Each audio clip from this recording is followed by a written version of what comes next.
everyone wants to talk about Jackass 2, Chandrasekhar. You seem to enjoy it way too much. This is from Kempo666.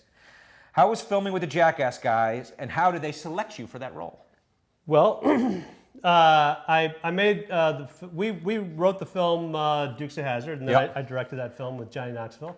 And so he had a gag where he needed someone to play a cab driver who was going to drive two of his guys who were dressed as suicide bombers, for lack of a better term, to the Burbank airport, and they were going to play a gag. Now, if they'd really gone to the airport, they would have been shot on sight. Sure. So the gag was I was supposed to drive these guys. He was going to insult America, insult my wife, and then I would get pissed off and slap him as hard as I could, pull him out of the car, kick him, pull out a gun, and get him in the trunk. Right.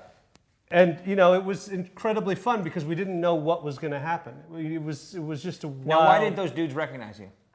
Because I said that, you know, Spike Jonze and Johnny Knoxville are the ones who prepared me for it. Right. They said he's going to be so focused on his Arab accent, and he's not an actor. He's going to be totally into himself that he won't even have seen the movie. Okay. Or he may have seen it, but he won't be able to process it. And I said, okay, I'll try it, but my hunch is he's of a certain age. He might have seen the movie. Okay. And in fact, he was so into himself and his accent that he didn't think about it. And when we finished, he goes, "You're an actor," like that. Now, did those guys try to do anything to you, like tase you or paperclip your papercut No, your no, dick no. or light your hair on fire? There was a lot of questions. Like, are you going to do stuff to me? And he said, not while we're doing this gag. Okay.